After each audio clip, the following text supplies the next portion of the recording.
The bravest knight who ever lived.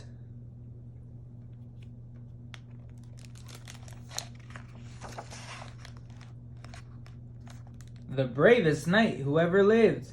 Written by Daniel Errico. Illustrated by Shiloh Penfield. The bravest knight who ever lived.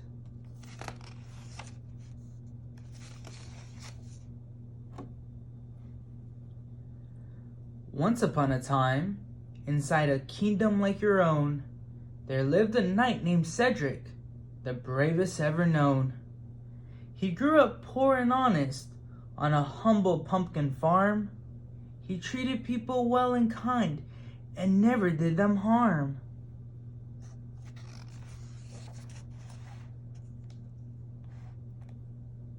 For breakfast, he had pumpkins, and for dinner, pumpkin stew. I like to say dessert was not, but it was pumpkin too. He liked to play pretend, and all his friends would join too. They met inside a wooden castle, plotting what to do.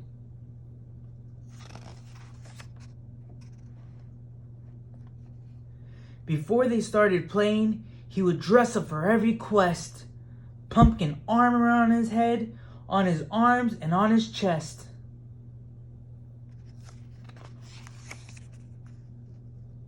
He battled trolls and dragons. He defeated many foes. Afterwards, a princess offered him a single rose. "Cedric, you have saved her," cheered his most excited friends. But always he would just reply, "This isn't how it ends." One day, he went out scouting, hiding high upon a tree, looking for a day to save as far as he can see. A fancy carriage rolled up slowly, stopping just below. The driver wasn't certain which direction he should go.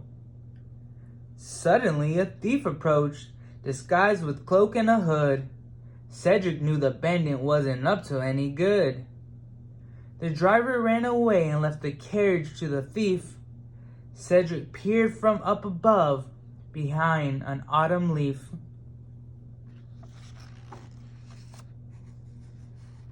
"Stop right there," he shouted as he tossed an acorn shell.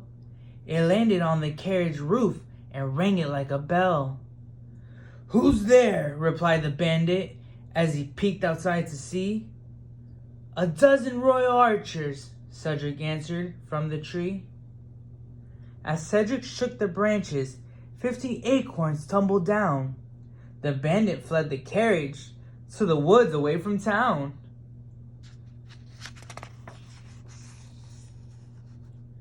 The knight who owned the carriage gave his thanks when he returned.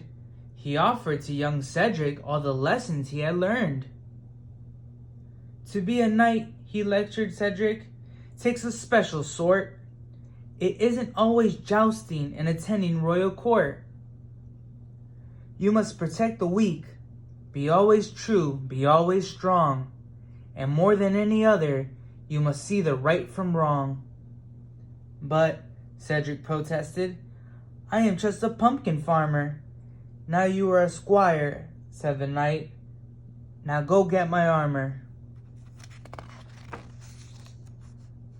For years the knight taught Cedric how to battle, how to ride. Wherever he would go, his squire followed by his side. And then one day the knight retired, hanging up his steel. He brought his squire out to court and asked him that he would kneel. "I dub you now, Sir Cedric. You're a true and worthy knight. Your courage in your bones," he said.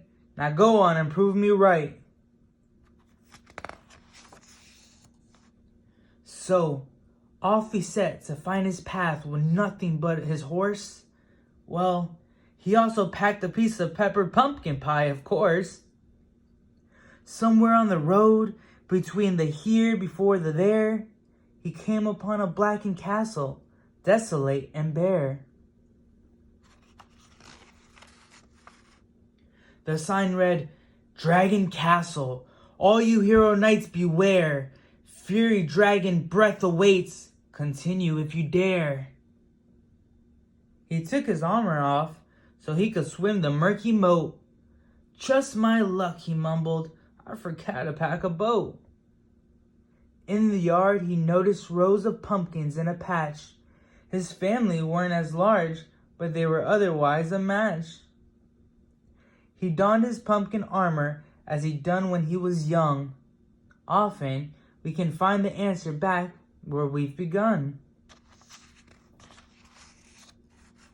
Then, suddenly, Sir Cedric heard a loud, tremendous roar. A dragon flew right for him, crashing through the tower door. She breathed her fury breath, and Cedric thought that he was toasted. But Cedric had been saved. Instead, his armor has been roasted. He threw it off, and soon dragon ate it like a feast. Roasted pumpkin, Cedric yelled, a favorite of the beast.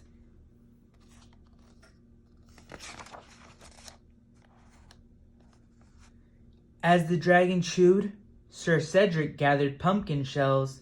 He filled them up with water from the dragon castle wells. The dragon wasn't finished. She was hungry for some more. Cedric threw her pumpkins by the 2, then by the 4. Cedric had a plan the munching dragon did not know, for in the dragon's stomach a small pool began to grow. So when she turned to Cedric with a fire-breathing shout, she found that all the fire in her belly had gone out.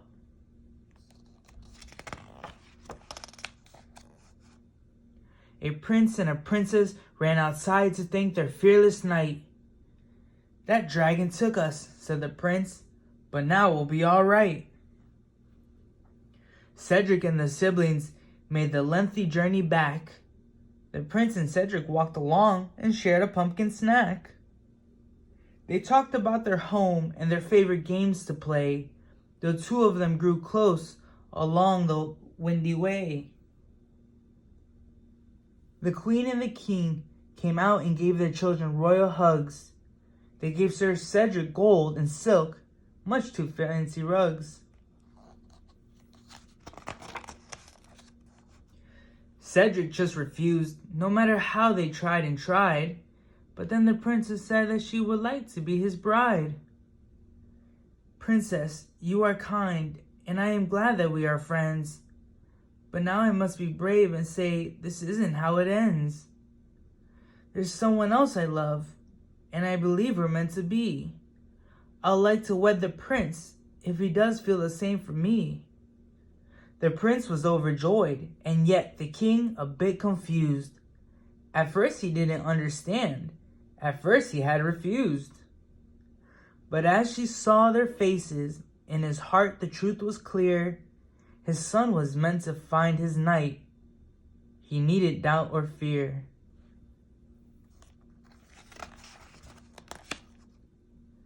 They threw a royal wedding like you've never seen before. Pumpkins, trumpets, rows of cakes, and doves were set to soar. And Cedric took a breath and told himself he'll be all right. For everyone gets nervous, even he, the bravest knight. A celebration roared with all their family and their friends, and Cedric knew my fairy tale. This is how it ends.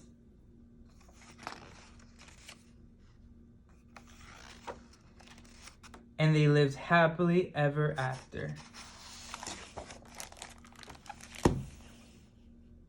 The end.